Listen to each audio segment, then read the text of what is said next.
दोस्तों नमस्कार। स्वागत आप सभी का MGV study point YouTube channel में। तो दोस्तों मिक्स क्वेश्चन सीरीज नंबर 13 है आज की हमारी, और बात करेंगे इस 13 में। ये UPPCL JMRC exam based series है, और जिसमें हिंदी और इंग्लिश के MCQ टाइप 15 दोनों लैंग्वेज के क्वेश्चन है, और टोटल क्वेश्चन है 30। तो बात करेंगे आज हम इन टोटल 30 क्वेश्चन, जो 15 हिंदी के और 15 इंग्लिश के हैं। और ये हमारा MGV study point YouTube channel पर ऑनलाइन टेस्ट लिया गया है, जिसका ये सोल्वर्ड पार्ट है। तो आज हम टोटल क्वेश्चन की डिटेल से एक्सप्लेन करेंगे। तो बने रहे इस वीडियो के साथ में लास्ट तक, लाइक शेयर करते रहें। और अभी तक अपने यूट्यूब चैनल को सब्सक्राइब नहीं किया है तो ज़रूर इसको सब्सक्राइब करें, और अपने फ्रेंड्स को भी फॉरवर्ड करते रहिए। तो चलिए बात कर लेते हैं। ये रीट, टेट, JMRC, HSSC, पटवारी, पुलिस, हाईकोर्ट, LDC, बैंक और सभी अन्य एग्जाम के लिए मोस्ट इम्पोर्टेंट क्वेश्चन है। तो इस वीडियो को लास्ट तक जरूर देखें। और चलिए अब बात कर लेते हैं हम आज के हमारे इन टोटल 30 क्वेश्चन की। तो चलिए क्वेश्चन की ओर चलते हैं, बात कर लेते हैं आज के हमारे क्वेश्चन फर्स्ट की। क्वेश्चन फर्स्ट आपके सामने स्क्रीन पे है। क्वेश्चन फर्स्ट में choose the correct preposition to fill in the blank. आपको ब्लैंक फिलअप करने के लिए करेक्ट प्रीपोजिशन चूज करना है। और यहाँ पे हमारे पास सेंटेंस है she can swim dash the river. यहाँ पे डैश डैश करके द रिवर। तो यहाँ पे हमारे पास जो सेंटेंस दिए गए she can swim dash the river, तो इसके लिए आएगा एक्रॉस द रिवर। एक्रॉस एक किनारे से दूसरे किनारे पर जाने, या उस पार से इस पार से उस पार जाने के अर्थ के लिए एक्रॉस का यूज किया जाता है। और अब हम बात करने वाले हैं, हमारे पास ये जो अप का अर्थ होता है ऊपर, और ये नीचे से ऊपर चढ़ने के अर्थ में प्रयुक्त होता है। जैसे किसी पहाड़ पे चढ़ना है, पेड़ पे चढ़ना है, तो ये अप का यूज किया जाता है। और आगे हमारे पास अंडर का मीन्स होता है नीचे, लेकिन ये बिना टच किए होते हैं। जैसे cow is sitting under a tree. और बात कर लेते हैं अलोंग का मीन्स होता है किसी किनारे के सहारे सहारे चलना। जब दो किनारे होते हैं और दोनों जिनमें से एक के सहारे चलना, जैसे ट्रेन की पटरी के सहारे चलना, सड़क के किनारे किनारे, नहर के किनारे किनारे, तो वहाँ पर अलोंग का यूज किया जाता है। और अब हम चलते हैं, बात कर लेते हैं अगले क्वेश्चन की। तो आगे हमारे पास सेकंड नंबर क्वेश्चन है, सिलेक्ट द अप्रीशिएट सिनोनेम्स। आपको सिनोनेम चूज करना है और कौन सा है सही जो आपके लिए। तो यहाँ पे हम बात कर रहे हैं, सबसे पहले आपको दिया गया है अमेंडमेंट। और जो अमेंडमेंट है इसका अर्थ होता है संशोधन, या हम कह सकते हैं परिवर्तन करना, चेंज करना, बदलाव करना, कुछ भी हो सकता है। तो यहाँ पे जो हमारा आंसर है, तो answer number A change made by correction और एडिशन। सुधार या जोड़ के द्वारा किया गया परिवर्तन, ए चेंज मेड बाय करेक्शन और एडिशन। एक सुधार या जोड़ द्वारा किया गया परिवर्तन जो अमेंडमेंट कहलाता है। और अब हम बढ़ते हैं अगले क्वेश्चन की बात कर लेते हैं। तो नेक्स्ट क्वेश्चन नंबर है हमारे पास 3। क्वेश्चन नंबर 3 में सिलेक्ट द अप्रीशिएट ऑप्शन। आपको उचित ऑप्शन चूज करना है। तो यहाँ पे हम बात करने वाले हैं जो ऑप्शन हमारे लिए, तो यहाँ पे दे रखा है ऑल दो he is intelligent dash he failed. तो यहाँ पे हमें जो दिए गए हैं, इसमें हमारे पास जो आंसर है वो होगा यट। तो अब हम बात कर लेते हैं कि जब आपके सेंटेंस में ऑल दो या दो दिया होता है, तो उसके साथ यट का ही प्रयोग होता है। केवल यट, जब ऑल दो या दो दिया होता है तो इनके साथ में यट का यूज किया जाता है। पहली बात तो ये। अब हम बात कर लेते हैं कि क्वालिटी या अन्य जो भाग के पहले ऑल दो या दो यूज होता है, तो विपरीत रिजल्ट वाले भाग के पहले यट या कोमा लगती है। तो अब यहाँ पे इसने क्वालिटी दिखा रखी है कि ही इज इंटेलिजेंट, उसमें एक क्वालिटी है इंटेलिजेंस की, वो एक बुद्धिमान है, लेकिन उसका जो रिजल्ट है वो क्या है, ही फेल्ड। तो अब यहाँ पे हमें क्या करना है कि क्वालिटी के विपरीत ये रिजल्ट है, क्योंकि इंटेलिजेंट है और इंटेलिजेंट कभी फेल नहीं होते, लेकिन विपरीत रिजल्ट है, तो यहाँ पे यूज होगा येट। फिर भी, ऑल दो ही इज इंटेलिजेंट, यद्यपि वह होशियार या बुद्धिमान है, फिर भी वह फेल हो गया, तो यहाँ पे येट का यूज होगा। और अब हम बात कर लेते हैं कि यदि विपरीत रिजल्ट वाले वाक्य शुरू में होता ही फेल्ड और डैश करके ही इज इंटेलिजेंट, तब तो ये येट नहीं यूज होता, ओनली ऑल्दो ही यूज होता, क्योंकि येट से कभी वाक्य शुरू नहीं होते हैं। और ऑल्दो है या दो है ये वाक्य के बीच में आ जाता, लेकिन इस प्रकार के वाक्य में ऑल्दो के बाद में येट आता है। क्वालिटी या अन्य भाग के पहले ऑल्दो या दो दिया होता है, तो विपरीत रिजल्ट के पहले आपको येट का प्रयोग करना होता है। और अब हम चलते हैं, बात कर लेते हैं अगले क्वेश्चन की। तो आगे हमारे पास क्वेश्चन नंबर है 4। क्वेश्चन 4 में सिलेक्ट द अप्रीशिएट ऑप्शन, उचित ऑप्शन आपको सिलेक्ट करना है। और यहाँ पे आपको दिया गया है जो he is going to play a match, आपको यहाँ पे दिया गया है he is going to play a match, वह एक मैच खेलने जा रहा है। तो चलिए सबसे पहले तो हम बात कर लेते हैं, ये एक्टिव वॉइस का सेंटेंस है और आपको इसको चेंज करना है पैसिव वॉइस में।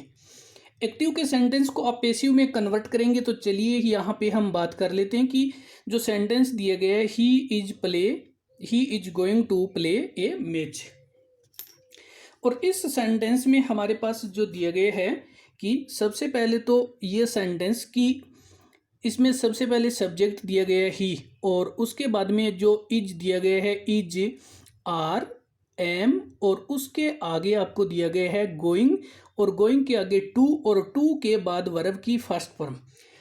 तो हमें इतना ही ध्यान रखना है कि जब is are am going to और वर्ब की फर्स्ट फॉर्म दी होती है, तो ये जो गोइंग टू होती है ये मेन वर्ब नहीं होती है, इसके आगे वाली मेन वर्ब होती है। तो ये गोइंग टू है वो अपने गोइंग टू ही रह जाती है। तो अब हम इसको किस प्रकार से चेंज कर सकते हैं, तो आइए देख लेते हैं कि गोइंग टू वाले सेंटेंस को हम किस प्रकार से, एक्टिव में जब is are am going two plus verb की फर्स्ट फॉर्म हो, तो हम पैसिव वॉइस में इसको किस प्रकार से चेंज करेंगे। तो पैसिव वॉइस में ये इज आर और एम और इनके बाद में गोइंग टू है, वो गोइंग टू ही आ जाएगा, और उसके बाद में अपने को लगाना है बी, और बी के बाद में वर्ब की थर्ड फॉर्म लगानी है। बाकी बाय करके सब्जेक्ट है उसको लाना ही है, और पहले जो ऑब्जेक्ट है उसको लगाना है। तो अब हम देख लेते हैं कि हमारे इस प्रकार के सेंटेंस में, जो कि सबसे पहले हमारे पास यहाँ जो सेंटेंस दिया गया है, इसमें हम देखते हैं कि हमारे पास सेंटेंस कौन सा है। तो हमारा आंसर है ऑप्शन डी। ऑप्शन डी में दिए गए है ए मैच, क्योंकि ए मैच है वो ऑब्जेक्ट है, तो इसको सब्जेक्ट के स्थान पे लाएंगे। तो मैच भी सिंगुलर है, ही भी सिंगुलर है, तो इज का इज रहेगा। गोइंग टू कोई मेन वर्ब नहीं है, गोइंग टू एक वाक्य की पहचान है, तो ये रहेगा। लेकिन गोइंग टू के बाद अपने को बी लगाना है, और वर्ब की थर्ड फॉर्म बाय करके हिम, क्योंकि ऑब्जेक्ट यहाँ ही है और ही का सब्जेक्ट ही है, तो ऑब्जेक्टिव हिम बन जाएगा। अब हम देखते हैं कि ऊपर वाले जो ऑप्शन है उसमें क्या मिस्टेक है। इसमें हमने जो आर है इसकी वजह से गलत है, और इसमें यहाँ पे बी का यूज नहीं किया गया टू के आगे, और इसमें जो कि प्ले वर्ब की फर्स्ट फॉर्म दी गई है, क्योंकि थर्ड फॉर्म के बिना पैसिव वॉइस नहीं बनती है। तो यहाँ पे हमारा आंसर डी है। और अब हम चलते हैं, बात कर लेते हैं, अधिक डिटेल के लिए आप पैसिव वॉइस देख सकते हैं अपने चैनल में। और चलते हैं, बात कर लेते हैं क्वेश्चन नंबर 5। क्वेश्चन 5 में सिलेक्ट द अप्रीशिएट ऑप्शन, आपको उचित ऑप्शन चूज करना है। और यहाँ पे दिया गया है the chief guest will dash the prize, जो चीफ गेस्ट है वो इनाम देंगे, विल यानी इनाम, जो प्राइज है वो देंगे। तो यहाँ पे हमारा आंसर है गिव अवे, और गिव अवे का मीन्स होता है मुफ्त में मिली वस्तु या कोई उपहार स्वरूप दी गई वस्तु। तो यहाँ पे गिव अवे का मीन्स है मुफ्त में मिली हुई वस्तु या उपहार स्वरूप दी गई। तो यहाँ पे जो प्राइज है वो एक उपहार होता है। और अब हम आगे बात कर लेते हैं। तो यहाँ पे जो गिव इन है, गिव इन का जो मीन्स है वो होता है हार मानना, और गिव ओवर का मीन्स होता है सौंपना और आगे हमारे पास है गिव अप। गिव अप का मीन्स होता है छोड़ना। तो ये हमारी एक फ्रेजल वर्ब टाइप में है। और अब हम चलते हैं अगले क्वेश्चन की। तो आगे हमारे पास क्वेश्चन नंबर है 6।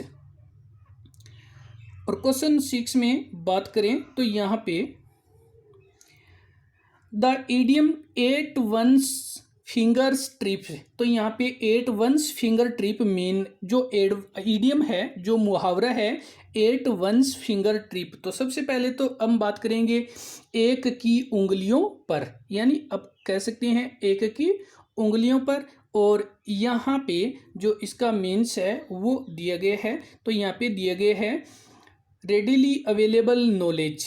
तो यहाँ पे दिए गए रेडिली अवेलेबल नॉलेज, आसानी से उपलब्ध ज्ञान। यहाँ इसका अर्थ है आसानी से उपलब्ध ज्ञान। और इस मुहावरे का अर्थ एट वंस फिंगर टिप्स है। तो इसका जो मुहावरे का अर्थ है रेडिली अवेलेबल नॉलेज, आसानी से उपलब्ध ज्ञान। और आगे हम बात कर लेते हैं यहाँ पे जो दिया गया मैटर ऑफ सेम, तो शर्म की बात है। और आगे आपको दिया गया है टू टेक रिवेंज, तो प्रतिशोध लेने के लिए या बदला लेने के लिए। और आगे दे रखा है बैलेंसिंग ऑन फिंगर्स, तो उंगलियों पर संतुलन। और चलते हैं बात कर लेते हैं क्वेश्चन नंबर नेक्स्ट जो हमारा क्वेश्चन 7 है। और क्वेश्चन 7 में choose the correct one word, आपको वन वर्ड चूज करना है फॉर दिस सेंटेंस। इस वाक्य के लिए आपको करेक्ट वन वर्ड चूज करना है। तो यहाँ पे हम बात करेंगे जो सेंटेंस है a study of human race. A study एक अध्ययन, ह्यूमन रेसेज यानी मानव जो प्रजाति का, मानव प्रजाति का एक अध्ययन, या कह सकते हैं मानव जाति का अध्ययन। और मानव जाति का जो अध्ययन है ये कहलाता है एंथ्रोपोलॉजी। एंथ्रोपोलॉजी कहलाता है। और ये मनुष्य जाति का विज्ञान, एंथ्रोपोलॉजी है, ये मनुष्य जाति का विज्ञान है। और आगे हम बात कर लेते हैं जो दे रखे हैं। तो यहाँ पे दे रखा है एंथ्रोलॉजी, और ये जो दे रखा है एंथ्रोलॉजी, तो इसका मीन्स होता है the study of human characteristics of various people and relation of them, कि मानव की जातियों का जो कि कैरेक्टरिस्टिक्स, जो विशेषता, और उन लोगों की, अनेक प्रकार के लोगों की विशेषता और उनकी रिलेशनशिप उनके कैसी है। और आगे दे रखा है आर्कियोलॉजी, तो इसका मीन्स होता है पुरातत्व। और पुरातत्व है a study of the human history and prehistory, कि एक मानव का इतिहास और उससे पहले के ज्ञान के बारे में। तो ये होता है पुरातत्व। और आगे हमारे पास दिया गया है, तो ये दिया गया एथनोमोलॉजी, और इसका मीन्स है वो दिया गया है शब्द साधन। शब्द साधन the study of origin of words, शब्दों की उत्पत्ति के संबंध में अध्ययन करना। And the way in which there meaning change into the history, की और किस प्रकार से उन शब्दों का जो अर्थ है वो इतिहास में परिवर्तित हो गया है। और चलते हैं बात कर लेते हैं अगले क्वेश्चन की। क्वेश्चन नंबर है 8। Question number 8, choose the correct option for this sentence. इस सेंटेंस के लिए आपको करेक्ट ऑप्शन चूज करना है। और यहाँ पे हमारा सेंटेंस है there isn't dash truth in this statement. तो यहाँ पे हमारे पास दिया गया है कि there isn't truth in this sentence. तो इस सेंटेंस में एनी का यूज होगा, क्योंकि इजंट है वो एक नेगेटिव फॉर्म दिखा रहा है, और नेगेटिव सेंटेंस के साथ में एनी का यूज किया जाता है। डिटर्मिनर है वो एनी का यूज किया जाता है। और अब हम चलते हैं, बात कर लेते हैं अगले क्वेश्चन की। तो आगे हमारे पास क्वेश्चन नंबर है 9। 9 में choose the correct tense for this sentence. इस वाक्य के लिए आपको करेक्ट टेंस चूज करना है। कौन सा है? तो चलिए पहले तो हम सेंटेंस को रीड कर लेते हैं। ही हैड बीन, और यहाँ पे ये TRYING ट्राइंग है। He had been trying to get her on the phone. अब यहाँ पे जो सेंटेंस है उसका मीन्स वह उसे फ़ोन पर पाने का प्रयास कर रहा था। तो यहाँ हमारा जो सेंटेंस है, ये जो सेंटेंस बनता है ये बनता है परफेक्ट कंटिन्यूज टेंस बनता है। ये बनता है पास्ट परफेक्ट कंटिन्यूज का, क्योंकि यहाँ पे इस जो सेंटेंस है इस सेंटेंस में यहाँ पे दिए गए हैं कि एक तो ये ट्राइंग, ये जो दिए गए हैं TRYING ट्राइंग, और यहाँ पे दिए गए हैं तो इस पास्ट परफेक्ट कंटिन्यूज की जो पहचान होती है वो हैड और उसके साथ में बीन और वर्ब फर्स्ट प्लस ING। तो यहाँ पे हैड बीन प्लस ट्राइंग दिया गया है, तो ये पास्ट परफेक्ट कंटिन्यूज टेंस है। और अब हम चलते हैं, बात कर लेते हैं अगले क्वेश्चन की। तो आगे हमारे पास क्वेश्चन नंबर है 10, बात करने वाले हैं इस 10 नंबर की। तो क्वेश्चन 10 में identify the antonyms of the word अनकोथ।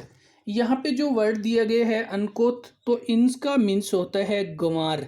इसका जो मीन है वो है गंवार। यहाँ पे जो आंसर इसका है वो कल्टीवेटेड है। वैसे कल्टीवेटेड का मीन्स होता है खेती, या कह सकते हैं इसका कृषि। और वैसे यहाँ पे जोतना भी होता है कल्टीवेशन। और यहाँ पे आगे जो शब्द दिए हैं, तो यहाँ पे शब्द दिया गया है क्लूस्मी, तो इसका जो अर्थ है वो है अनाड़ी। और आगे दिए गए यूथ, तो यूथ का मीन्स होता है जवान, युवा कह सकते हैं। और आगे जो दिया गया है अनकवर्ड, इसका मीन्स होता है खुला। और चलते हैं, बात कर लेते हैं अगले क्वेश्चन की। आगे हमारे पास क्वेश्चन नंबर है 11। क्वेश्चन 11 में चूज द करेक्ट ऑप्शन, और आपको करेक्ट ऑप्शन चूज करना है। और यहाँ पे जो दिया गया है a bunch of keys dash laying on the table, तो यहाँ पे हमारा आंसर होगा is. A bunch of keys dash laying on the table. तो यहाँ पे अगर हम देखें कि कीज, ये अगर कीज देखा जाए तो ये बहुत सारी होती है, ये प्लूरल होना चाहिए। लेकिन यहाँ पे जो ए बंच यानी एक गुच्छा, तो इसको हम सिंगुलर मानते हैं, ये सिंगुलर ही माना जाता है। क्योंकि यहाँ पे इस पूरे ए बंच ऑफ कीज एक चाबियों का छल्ला। अब यहाँ पे चाबियां नहीं गिनी जाएगी, बल्कि एक चाबी का पूरा जो गुच्छा है वो गिना जाएगा, और वो होगा सिंगुलर। तो यहाँ पे a bunch of keys is laying on the table, हमारा आंसर इज है, क्योंकि इज यहाँ पे सिंगुलर है। और बाकी ये तीनों ही प्लूरल हेल्पिंग वर्ब है। और चलते हैं अगले क्वेश्चन की बात कर लेते हैं। तो आगे हमारे पास क्वेश्चन नंबर है 12। क्वेश्चन 12 में चूज द करेक्ट सेंटेंस, आपको करेक्ट सेंटेंस चूज करना है। और करेक्ट सेंटेंस आपको कौन सा चूज करना है, तो चलिए देख लेते हैं। यहाँ पे हमारे पास जो ऑप्शन दे रखा है, तो यहाँ पे सबसे पहला सेंटेंस है वो हमारा करेक्ट है। She is cleverer than her cousin, वह अपनी कजिन से चतुर है। क्योंकि ये आपकी कंपेरेटिव डिग्री है, जिसको हम CD बोलते हैं, कंपेरेटिव डिग्री है। और she is cleverer than her cousin, तो यहाँ पे क्लेवर के साथ में ER जुड़ने से जो पॉजिटिव की कंपेरेटिव डिग्री बन जाती है, और इसके आगे देन का यूज किया जाता है। अब हम देखते हैं कि हमारे ऑप्शन है वो रॉन्ग क्यों है। इसमें आपको क्लेवर दिया गया है, ये केवल पॉजिटिव ही है, इसके साथ ER और जोड़ना तब आपकी ये पॉजिटिव। और आगे हमारे पास जो दिए गए हैं, तो इसमें आपको यहाँ पे मोर दिया गया है, जबकि सिंगल जो वर्ड होते हैं उसके पहले मोर का यूज नहीं होता है, इसके लास्ट में ER जुड़ते हैं। और जो डबल सिलेबल वाले होते हैं उनके पहले मोर का यूज किया जाता है। आगे दे रखा है सी इज मोस्ट, मोस्ट का सुपरलेटिव में यूज किया जाता है, कंपेरेटिव में नहीं होता है। तो हमारा ऑप्शन है she is cleverer than her cousin. चलते हैं, बात कर लेते हैं इसी के साथ में अगले क्वेश्चन की। तो आगे हमारे पास क्वेश्चन नंबर है 13। और 13 में चूज द करेक्ट सेंटेंस, आपको करेक्ट सेंटेंस चूज करना है। और कौन सा सेंटेंस है, तो सबसे पहले तो हम बात कर लेते हैं कि इस सेंटेंस की। तो ये सेंटेंस है आपका एक इनडायरेक्ट और डायरेक्ट में। तो सबसे पहले आपको सेंटेंस दिया गया है, ये डायरेक्ट का सेंटेंस है और डायरेक्ट के सेंटेंस में आपको यहाँ पे दिया गया है be quiet I said to them. अब ये जो सेंटेंस है ये कोमा यूनाइटेड कोमा वाला ये आगे होता है, लेकिन आपको यहाँ पे दे दिया है, लेकिन हमें इससे कोई कुछ नहीं लेना है, हमें वही समझना है जिस प्रकार से हमारा सेंटेंस है। तो हम पहले इसको रीड कर लेंगे, आई सेड टू देम और बी क्वाइट। अब बी क्वाइट है तो ये जो सेंटेंस है इसका जो आंसर है, ये आंसर है इसका I asked them to be quiet. I asked them to be quiet. और यहाँ पे जो हमारा आंसर है तो इसमें सबसे पहले तो यहाँ पे देखें तो ये सेंटेंस जो कि यूज जो टू इसमें जो आया है उसको कनेक्टिव करने के लिए यहाँ पे जो जोड़ने के लिए कोमा इन्वर्टेड कोमा हटा दिया और टू से जोड़ करके इसको बी क्वाइट लिख दिया और यहाँ पे अब इस साइड टू को चेंज कर दिया आस्क्ड में। अब आगे हम बात करें तो किस प्रकार से हमारा सेंटेंस रोंग है, तो ये सेंटेंस आपका यहाँ पे जो रिमेन वर्ड जोड़ा गया है तो ये यहाँ से रोंग है और यहाँ पे टोल्ड के आगे टू लगा दिया, जबकि ओनली टोल्ड होता तो ये सही होना का चांस था, लेकिन फिर भी यहाँ पे बीइंग का यूज कर दिया, ये इट मीन्स ये भी रोंग है। और आगे आस्क्ड के साथ में ये टू दे दिया तो यहाँ पे ये तीनों ऑप्शन है वो रोंग हो गए और यहाँ पे ये option I asked them to be quiet, क्योंकि ये जो तीनों है इनमें एक एक मिस्टेक करके ये सेंटेंस तीनों रोंग कर दी है और ये सेंटेंस है वो करेक्ट कर दी है। और अब चलते हैं बात कर लेते हैं अगले क्वेश्चन की। तो आगे हमारे पास क्वेश्चन नंबर है 14। क्वेश्चन 14 में आपसे पूछा जा रहा है fill in the blank with correct form of verb. Correct form of verb क्रिया का सही रूप भरना है आपको सेंटेंस में। और चलिए बात कर लेते हैं सेंटेंस की। She dash a necklace parcel last year. तो यहाँ पे जो दिया गया है सेंटेंस इसमें की सी डैश और यहाँ पे हमारा जो आंसर होगा ये होगा बोट, क्योंकि जो लास्ट ईयर दिया गया है यस्टरडे है, लास्ट ईयर एगो, लास्ट के साथ कोई भी टाइम हो जैसे last month, last day, last Monday, Sunday, तो यहाँ पे पास्ट टेंस होता है। पास्ट सिंपल और पास्ट सिंपल के लिए यहाँ पे हमारे पास जो दी गई है वो बोट वर्ब की सेकेंड फॉर्म दी गई है, क्योंकि हैव ये प्रेजेंट परफेक्ट है और ये भी प्रेजेंट परफेक्ट के लिए और ये प्रेजेंट के लिए है। तो यहाँ पे हमारा आंसर बोट है क्योंकि ये पास्ट सिंपल है। और चलते हैं इसी के साथ में बात कर लेते हैं। She bought a necklace parallel last year. उसने एक मोतियों का जो नेकलेस लास्ट ईयर खरीदा। और चलते हैं बात कर लेते हैं अगले क्वेश्चन, जो लास्ट हमारा क्वेश्चन है। नेक्स्ट क्वेश्चन नंबर है 15। क्वेश्चन 15 में बात करेंगे सिलेक्ट द करेक्ट ऑप्शन। आपको करेक्ट ऑप्शन चूज करना है। तो यहाँ पे हमारे पास सेंटेंस दिया गया है he is on committee. He is on committee, वह कमिटी में है। तो यहाँ पर ऑन इज, ऑन क्या है, तो यहाँ पे जो ऑन दिया गया है ये है हमारा ए preposition. On is a preposition. On इस सेंटेंस में प्रीपोजिशन है। He is on. दोस्तों नमस्कार, स्वागत है आप सभी का MGV study point YouTube channel में। तो दोस्तों आज की हमारी जो मिक्स क्वेश्चन सीरीज नंबर 13 है, ये हिंदी की MCQ टाइप टोटल 15 क्वेश्चन है।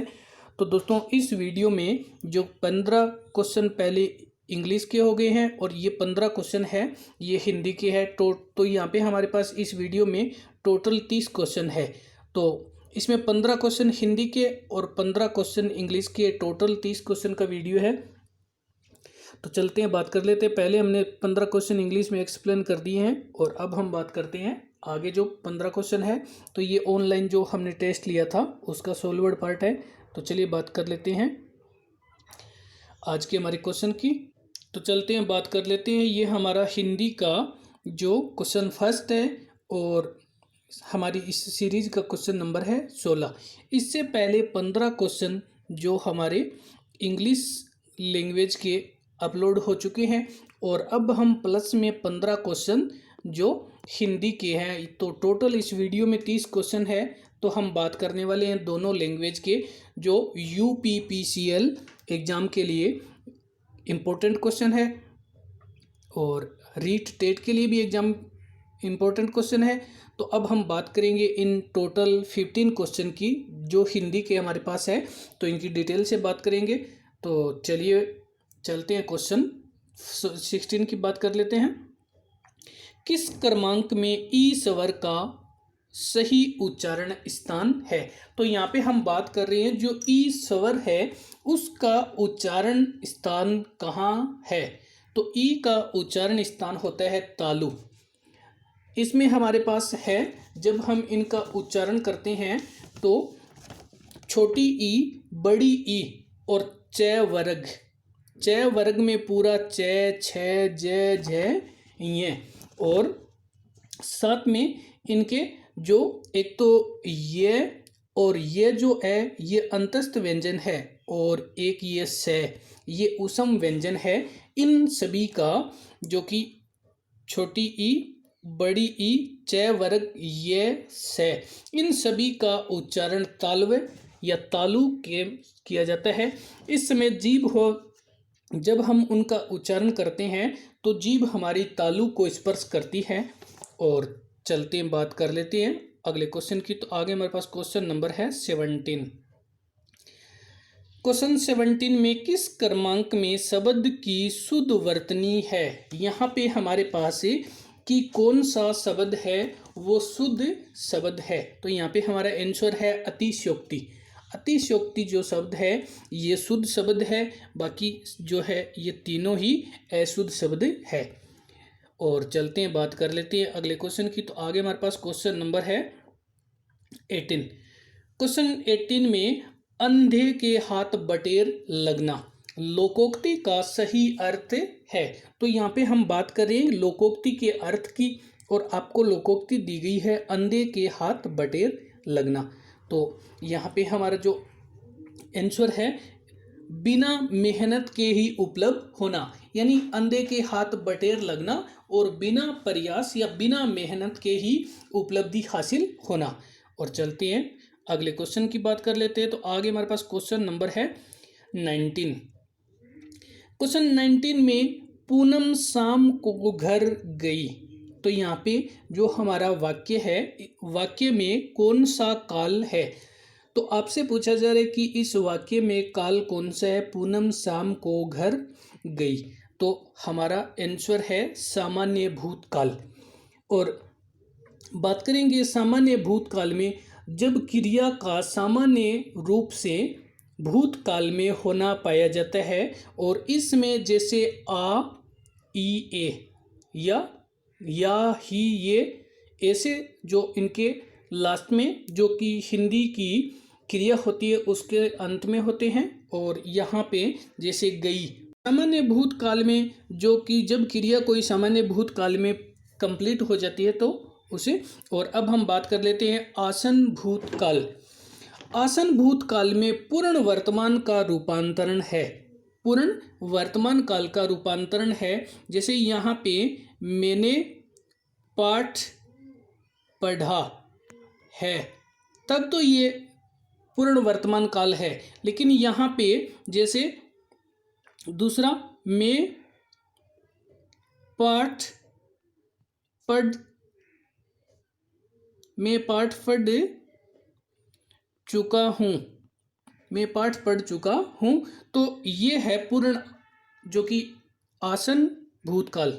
आसन भूतकाल होता है, ये वर्तमान काल का पूर्ण रूप होता है, या हम कह सकते हैं पूर्ण वर्तमान काल का रूपांतरण होता है। तो ये मैंने पाठ पढ़ा है, ये तो है पूर्ण वर्तमान काल। लेकिन मैं पाठ पढ़ चुका हूँ, ये आसन भूतकाल है। आसन भूतकाल है। और अब हम चलते हैं, बात कर लेते हैं आगे पूर्ण भूतकाल। पूर्ण भूतकाल में जो क्रिया पूरी हो चुकी है, तो इसके अंत में सबसे बड़ी पहचान होती है चुकी थी, चुके थे, चुका था। और आगे हम बात कर लेते हैं जो संदिग्ध भूतकाल। संदिग्ध भूतकाल में इसमें भूतकाल की क्रिया में पूर्ण होने में संदेह होता है, जैसे आज से 3 दिन पहले वर्षा आई होगी। तो यहाँ पे भूतकाल में यानी 3 दिन पहले वर्षा आई होगी। अब आई या नहीं आई तो ये कार्य जो संदिग्ध है, इसमें संदेह है। और अब हम चलते हैं, बात कर लेते हैं अगले क्वेश्चन की। तो आगे हमारे पास क्वेश्चन नंबर है 20। क्वेश्चन 20, इनमें से पुल्लिंग शब्द कौन सा है। तो बात कर रही हैं कि पुल्लिंग शब्द कौन सा है, और पुल्लिंग शब्द है हमारा यहाँ पे बचपन। बचपन है वो पुल्लिंग है। उम्मीद, आशा और बेकारी ये तीनों ही स्त्रीलिंग शब्द है। हिंदी भाषा में लिंग 2 प्रकार के हैं, एक तो है पुल्लिंग और एक है स्त्रीलिंग। एक पुल्लिंग और एक स्त्रीलिंग है। और अब हम बात करेंगे, पुल्लिंग शब्द पु प्लस लिंग के योग से बना है, जिसमें पुरुष होने का बोध प्रकट करता है, जैसे आदमी, नगर, घोड़ा, पेट, कुत्ता आदि, ये सभी पुल्लिंग शब्द है। और चलते हैं, अब हम बात कर लेते हैं अगले क्वेश्चन की। तो आगे हमारे पास क्वेश्चन नंबर है 21। क्वेश्चन 21 में मुहावरे का युक्ति युक्त अर्थ नहीं है। तो अब हम बात करें कि ऐसा कौन सा मुहावरा है जिसका सही अर्थ नहीं है। तो हमारा आंसर है चादर से पैर फैलाना, चादर छोटी होना। तो यहाँ पे सबसे पहले तो हमारे पास जो दिया गया है, छाती उमड़ आना, तो प्रेम या करुणा से गदगद होना। हथेली का आंवला निसंदेह बात, और पेंदे के बल बैठना प्रभाव मानना। लेकिन जो चादर से पैर फैलाना, चादर छोटी होना, ये सही अर्थ नहीं है। और इसका जो सही अर्थ है वो है मर्यादा का उल्लंघन करना। चादर से बाहर पैर फैलाना, मर्यादा का उल्लंघन करना, इसका ये सही अर्थ है। और ये चादर छोटी है, ये इसका नहीं है। अब हम चलते हैं, बात कर लेते हैं, जब बाकी सभी जो हमारे मुहावरे हैं वो सही है। और बात करते हैं अगले क्वेश्चन की। तो आगे हमारे पास क्वेश्चन नंबर है 22। क्वेश्चन 22 में कौन से समूह में समास विग्रह सही नहीं है। आपको जो सही समास विग्रह नहीं है उसको अलग करना है। तो यहाँ पे निंदा स्तुति, निंदा या स्तुति, और ये जो दिया गया है ये द्वंद्व समास है, क्योंकि निंदा और स्तुति दोनों ही, स्तुति मीन्स प्रशंसा, निंदा और स्तुति दोनों ही ये पद प्रधान है, और इनके बीच में और या शब्द है। तो यहाँ पे या, निंदा या स्तुति द्वंद्व समास है। द्वंद्व समास में दोनों पद प्रधान होते हैं। सुदर्शन, सुदर्शन सरल है जिसका दर्शन, सुदर्शन मीन्स सरल है जिसका दर्शन, और ये कर्मधारय समास है। आगे है निकम्मा, काम से रहित, काम रहित, जिसके पास कोई काम नहीं है, तो ये अवयवी भाव समास है, क्योंकि इसमें एक पद है वो अवयव होता है। और अब हम बात कर लेते हैं, हमारा आंसर है अजात शत्रु।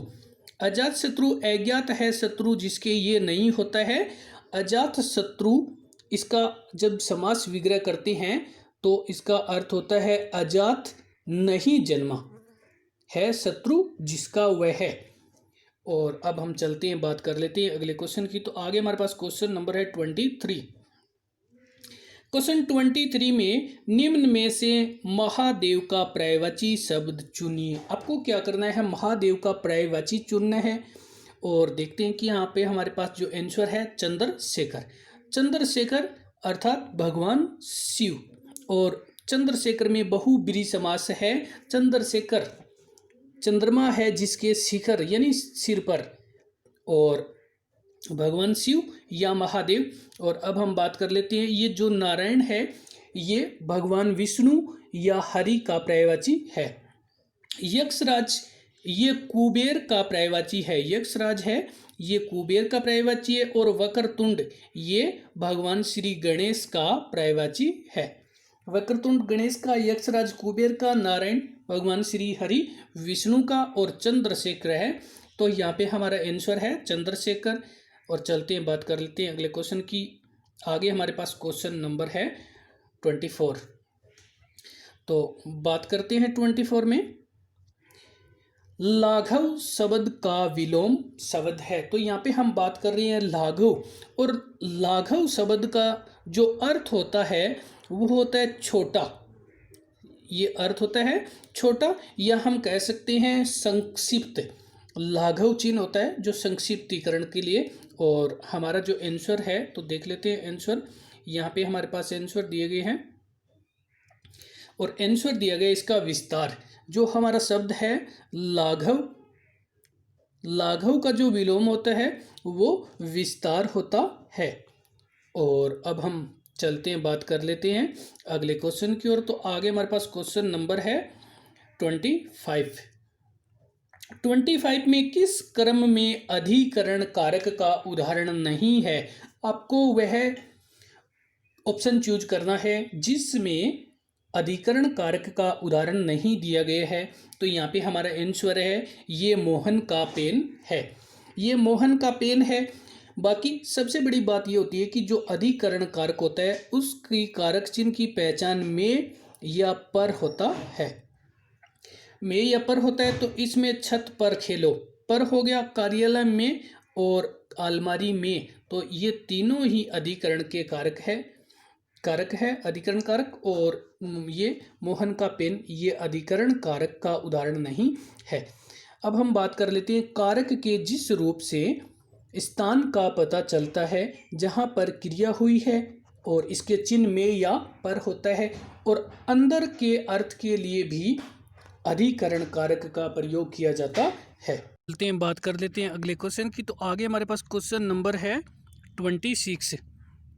क्वेश्चन 26 में महात्मा गांधी में अमूल्य गुण थे, इस वाक्य में अमूल्य शब्द है। तो यहाँ पे हम बात कर रहे हैं कि अमूल्य जो शब्द दिया गया है इस वाक्य में, ये शब्द क्या है? तो ये शब्द है विशेषण। विशेषण शब्द वे होते हैं जो संज्ञा या सर्वनाम की विशेषता बताते हैं। और यहाँ पे हमारे पास महात्मा गांधी है, ये संज्ञा है, और ये है व्यक्तिवाचक संज्ञा। क्योंकि जब भी महात्मा गांधी की बात करेंगे तो हम महात्मा गांधी मोहनदास करमचंद गांधी की ही बात करेंगे, और ये व्यक्तिवाचक संज्ञा है। तो इनके गुणों की बात कर रहे हैं तो ये विशेषण है। और अब हम चलते हैं, बात कर लेते हैं अगले क्वेश्चन की। तो आगे हमारे पास क्वेश्चन नंबर है 27। क्वेश्चन 27, इनमें से संबंधवाचक सर्वनाम कौन सा है? तो यहाँ पे हम बात कर रहे हैं संबंधवाचक सर्वनाम की, और संबंधवाचक सर्वनाम है मम। मम शब्द ये संस्कृत का है, ये तत्सम शब्द है, और मम का जो अर्थ होता है मेरा। तो मेरा, तुम्हारा, उसका, अपना, ये सारे शब्द है ये संबंधवाचक सर्वनाम कहलाते हैं। और अब हम चलते हैं, बात कर लेते हैं अगले क्वेश्चन की। तो आगे हमारे पास क्वेश्चन नंबर है 28। क्वेश्चन 28 में किस क्रम में तत्सम शब्द नहीं है? तो आपको क्या करना है, वे शब्द निकालने हैं या वो ऑप्शन चूज करना है जिसमें तत्सम शब्द नहीं है। तो यहाँ पे हमारा आंसर है खीर। खीर शब्द है वो तत्सम नहीं है, तत्सम है।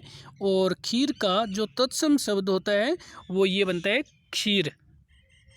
और आगे हमारे पास यहाँ पे ये दिया गया है उष्ट। तो उष्ट शब्द है ये तत्सम है, और इसका ऊंट बनता है तद्भव, ऊंट। और आगे हमारे पास मक्षिका, तो ये बनता है मक्खी का। मक्षी का तत्सम शब्द है और मक्खी बनता है इसका तद्भव। और घोटक, घोटक है घोड़ा का जो तत्सम शब्द है घोटक, और घोड़ा है जो तद्भव है। और अब हम चलते हैं, बात कर लेते हैं अगले क्वेश्चन की। तो आगे हमारे पास क्वेश्चन नंबर है 29। और क्वेश्चन 29 में निष्फल का संधि विच्छेद होगा। तो यहाँ पे हम बात कर रहे हैं निष्फल की जो संधि शब्द। तो यहाँ पे हमारा आंसर है नी प्लस फल, नी प्लस फल, और ये निष्फल का जो संधि विच्छेद है। और चलते हैं, बात कर लेते हैं अगले क्वेश्चन की। तो आगे हमारे पास क्वेश्चन नंबर है 30। क्वेश्चन 30 जो इस वीडियो का लास्ट क्वेश्चन है, किस क्रम में भाववाचक संज्ञा तदीय प्रत्यय नहीं है? तो यहाँ पे हम बात कर रहे हैं कि जो भाववाचक तदीय प्रत्यय नहीं है। तो यहाँ पे हमारा आंसर है फिरौती। फिरौती शब्द में भाववाचक संज्ञा का तदीय प्रत्यय नहीं है, इसमें कृत प्रत्यय है। और कृत प्रत्यय वे होते हैं जो धातुओं के अंत में लग करके संज्ञा, विशेषण अथवा अवयव बनाते वाले शब्द होते हैं। धातु वे होती है जो क्रिया के मूल रूप को, जब क्रिया को मूल शब्दों से अलग करते हैं तो धातु रहता है। जैसे खेलता, तो इसमें जो खेलना शब्द है वो क्रिया है, लेकिन खेलना से ना अलग करने के बाद में जो बचता है तो वो धातु कहलाता है। और अब हम बात कर लेते हैं कि तदीय प्रत्यय क्या होते हैं। क्रिया को छोड़ करके अन्य शब्दों जैसे संज्ञा है, सर्वनाम है, विशेषण है या अवयव शब्द है, उनके अंत में जुड़ करके यौगिक शब्दों का निर्माण करते हैं, ये तदीय प्रत्यय कहलाते हैं। और यहाँ पे हम बात करने वाले हैं भाववाचक संज्ञा। तो भाववाचक संज्ञा पदार्थों एवं प्राणियों में पाए जाने वाले गुण, दोष, भाव, अवस्था, धर्म अथवा व्यापार का बोध कराते हैं, वे भाववाचक संज्ञा कहलाती है। और जो तदीय प्रत्यय होते हैं वे प्रत्यय जो क्रिया शब्दों को छोड़ करके, तदीय प्रत्यय वो क्रिया के अंत में नहीं जुड़ते हैं और संज्ञा, सर्वनाम, विशेषण, अवयव आदि शब्दों के साथ जुड़ते हैं और इनसे यौगिक शब्दों का निर्माण होता है, तो ये तदीय प्रत्यय कहलाते हैं। और इसी के साथ में वीडियो देखने के लिए धन्यवाद। लाइक शेयर करते रहें और अभी तक अपने यूट्यूब चैनल को सब्सक्राइब नहीं किया तो ज़रूर इसको सब्सक्राइब करें और अपने फ्रेंड्स को भी फॉरवर्ड करें। तो आज के लिए धन्यवाद।